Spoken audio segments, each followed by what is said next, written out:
Tudo bem, meus amores? Nesse vídeo nós vamos comentar as questões discursivas da avaliação de vocês. Bom, a primeira questão diz o seguinte: nos itens a seguir, identifique a propriedade geral ou específica da matéria que esteja de acordo com cada uma das situações descritas. E foram então descritas 5 situações comuns do nosso cotidiano. Na primeira, ele diz o seguinte: o uso do cinto de segurança é fundamental no trânsito porque evita que as pessoas sejam projetadas para frente em caso de uma freada brusca. Pessoal, essa propriedade vocês estudaram tanto em química, na parte das propriedades, quanto em física, nas leis da dinâmica. Essa propriedade é a propriedade da inércia, justamente a propriedade que dá nome à primeira lei de Newton, tá? Letra B. Ao adicionar gelo em um copo, completamente cheio de suco de laranja, este começa a transbordar. Qual é a propriedade, pessoal? Lembra? 2 corpos não ocupam o mesmo lugar no espaço, ou seja, impenetrabilidade. Não tem como eu colocar o gelo dentro do copo se o copo já está cheio. Alguma coisa precisa sair para que o gelo entre, no caso, o suco, ok? Letra C. Colocados em um mesmo recipiente, água e óleo não se misturam. O óleo flutua sobre a água. Pessoal, eu tenho 2 líquidos que são imiscíveis, ou seja, não se misturam. Por causa do quê? Por causa das diferenças de densidade. Então, o que vai fazer aqui com que eles se tornem imiscíveis é a densidade, ok? Então, a propriedade é a densidade. Letra D. Deixada fora da geladeira a uma temperatura igual ou superior a 0 graus Celsius, com pressão de 1 atm, uma pedra de gelo começa a derreter.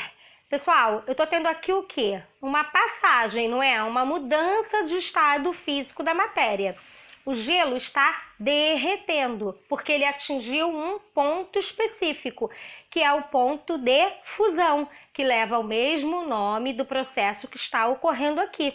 Está acontecendo uma fusão, aonde o gelo derrete. Eu tenho a passagem do estado sólido para o estado líquido, ok? E o ponto de fusão é 0 graus Celsius. Letra E. Usando o nosso paladar, percebemos que o limão é azedo, que o açúcar é doce e que a água pura é insípida. Bom, estamos falando aqui de paladar, estamos falando de órgãos dos sentidos. Qual é a propriedade que excita os órgãos do sentido, que estimula os órgãos do sentido? São as propriedades organolépticas, tá? Então, o gabarito ficaria: letra A, inércia, letra B, impenetrabilidade, letra C, densidade, letra D, ponto de fusão e letra E, organolépticas. Número 2.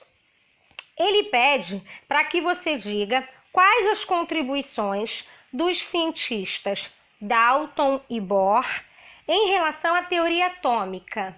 E aí vocês podiam dizer de várias maneiras diferentes. Eu vou falar aqui no geral e resumidamente. Bom, Dalton foi o primeiro cientista, né? Ele foi a primeira pessoa a levantar um modelo atômico.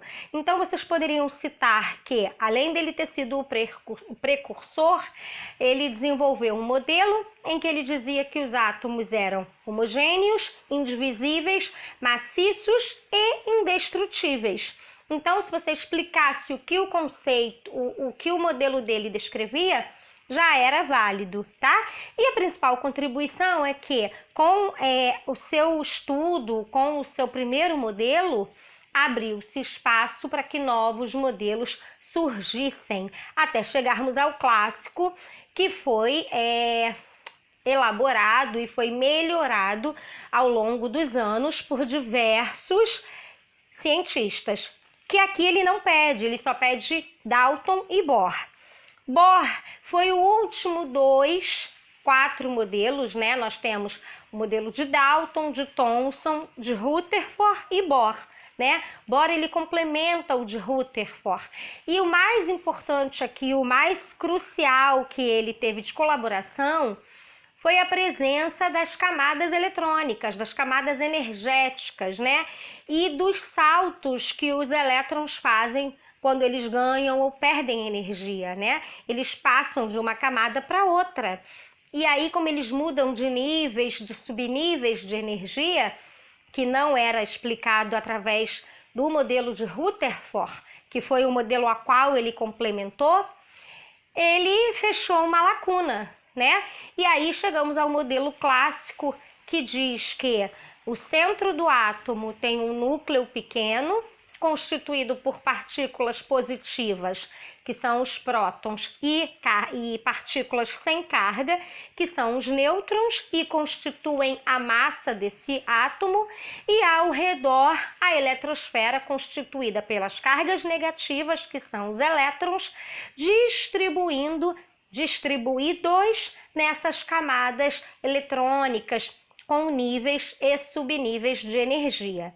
Então, a principal contribuição, todas foram importantes, mas ele fechou explicando o que faltava ao modelo de Rutherford. Ele vem e explica como acontecia essa energia, né? Esses níveis, essas diferenças de energia e como um elétron saltava de uma camada para outra, ok? Claro que isso é um geral, aí ficava a critério de cada um responder como melhor se sentisse, né? Questão 3. Na questão 3, ele cita 5 elementos químicos e faz algumas perguntas a respeito desses 5 elementos químicos. Bom, na letra A, ele pede para informar a representação correta ou o nome, aqueles elementos lá no começo da questão, que já estão representados através da sua notação, era só para pôr o nome. E os que estavam com o nome era para fazer a notação. E como que se faz a notação de um elemento? O símbolo e os números de massa e atômico, que você pode colocar embaixo, em cima, depende de cada um. Na tabela, na maioria das tabelas, o número atômico vem em cima e o número de massa vem embaixo. Mas como o problema vai abordar as relações interatômicas, isótopos, isóbaros, isótonos, a gente convenciona colocar o número de massa em cima, para na hora de calcular o número de nêutrons ficar mais fácil, né? Você subtrair o menor do maior. Então, fica mais fácil na hora da anotação. Mas não teria diferença se você pusesse o número atômico em cima ou o número de massa em cima. O que era fundamental ter era o símbolo químico e os 2 números, o atômico e o de massa, tá? E os que já viessem com essa anotação, era só colocar o nome. Eu vou explicar as outras 2 questões porque eu já vou mostrar a resolução delas. Na alternativa B, era para você fazer essas relações. Se eles indicar quais eram os isótopos, os isóbaros, os isótonos e os isoeletrônicos. Na alternativa C, eu alertei a vocês nos nossos encontros que ele pedia valência, mas era para a gente fazer, era para que vocês fizessem a distribuição eletrônica por Linus Pauling, pelo diagrama de Linus Pauling. E quando ele pede no estado neutro, nós faríamos usando o número atômico. Não usaríamos, no caso dos íons, a quantidade de elétrons perdidos ou recebidos, tá? Faríamos só com o número atômico dele. E na letra D era para você dizer quem era metal e quem não era dentre os que foram estipulados. E aí a gente tem a resposta. Na letra A, o magnésio, o argônio e o cálcio, fizemos a notação. Então, eu coloquei embaixo os números atômicos, em cima os números de massa. Nitrogênio, oxigênio, sódio e flúor foram escritos os nomes porque já tinha anotação na questão. Na letra B, entre as relações interatômicas, não tem isótopos no meio desses elementos citados na questão. Nesses elementos, nós temos de isóbaros o argônio e o cálcio. Vejam que eu circulei o 40. Eu circulei o quê, pessoal? O número de massa.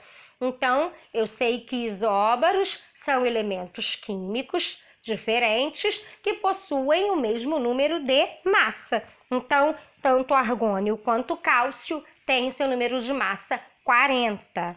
Isso foi fornecido na questão. Isótonos. Aí a gente fazia aquela continha, né? De massa menos o atômico. Por isso que a gente colocou de massa em cima, para ficar mais fácil. E aí, quando fizemos todas as subtrações, os que chegaram aos valores iguais foram o magnésio e o sódio. Porque no magnésio, quando eu tiro 12 de 24, né, sobram 12. No sódio, quando eu tiro 11 de 23, eu também tenho 12. Então, eu tenho 12 nêutrons, tanto no magnésio quanto no sódio. Sendo assim, eles são isótonos. Só eles dois. Isoeletrônicos, eles vão possuir o mesmo número de elétrons. E aí eu preciso ver se eles ganharam ou perderam e quantos. Lembra? Se o sinal lá está positivo, eu faço a subtração. Se o sinal no meu íon é negativo, eu faço a adição. Lembra? Nós fazemos a operação matemática inversa do sinal do íon. Então, todos os íons que têm um sinal de menos, nós somamos aquela quantidade ao número atômico, como no caso do oxigênio, do flúor e do nitrogênio. No oxigênio, eu vou somar 2 ao número 8, que é o número atômico, totalizando 10 elétrons. O meu flúor, eu vou somar 1 ao meu número 9, que é o número atômico dele, totalizando 10 elétrons. E o meu nitrogênio, eu vou somar 3 elétrons ao número atômico 7, também totalizando 10 elétrons. O meu sódio, eu vou subtrair, porque ele tem um sinal de mais. Então, eu subtraio 1 no número atômico dele, que é 11. Então, 11 menos 1, 10. Sendo assim, os 4 elementos, os 4 íons referidos na questão, são isoeletrônicos, porque todos eles possuem 10 elétrons. Então, todos eles têm a mesma quantidade. Na letra C, eu vou falar rapidamente as distribuições de cada um. Magnésio, número atômico 12. Então, nós distribuímos assim: 1s2, 2s2, 2p6, 3s2. Argônio, 18. 1s2, 2s2, 2p6, 3s2, 3p6. É um gás nobre, ele sempre vai terminar com p6. Nitrogênio, número atômico 7. 1s2, 2s2, 2p3. Oxigênio, número atômico 8. 1s2, 2s2, 2p4. Cálcio, número atômico 20. 1s2, 2s2, 2p6, 3s2, 3p6, 4s2. Sódio, número atômico 11. 1s2, 2s2, 2p6, 3s1. Flúor, número atômico 9. 1s2, 2s2, 2p5. Galera, vocês poderiam ter usado o diagrama de Linus-Pauling como consulta para fazerem a distribuição, ok?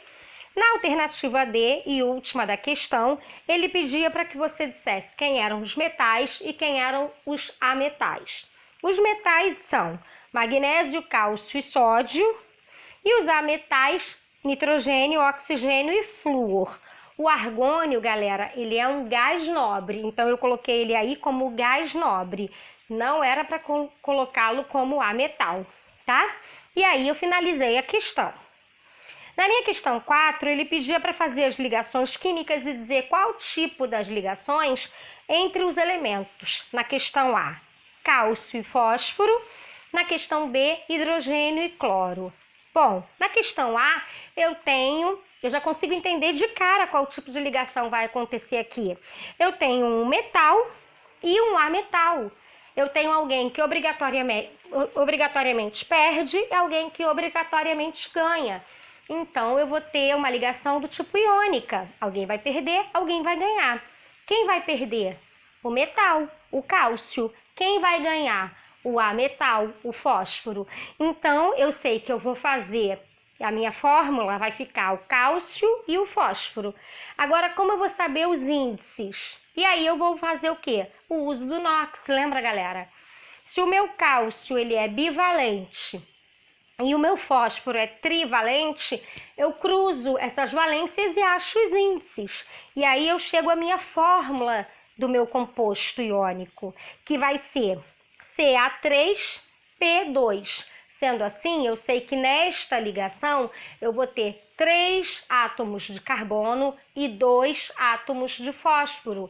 3 átomos de carbono doando 2 elétrons, 3 elétrons para cada fósforo. E aí do lado eu represento a ligação e justifico e identifico como ligação iônica.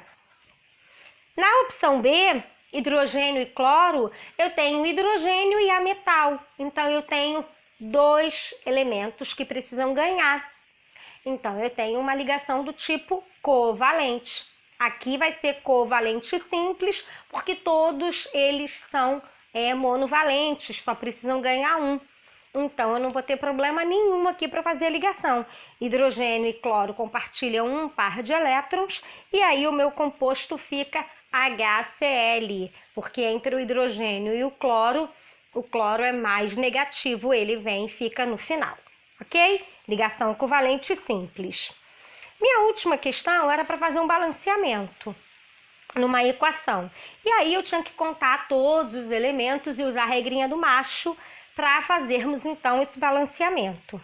Na alternativa A, quando eu fizesse essas contas, eu já ia perceber que eu só ia precisar mexer no cloro, porque eu tenho 2 cloros no meu reagente e 1 cloro no meu produto.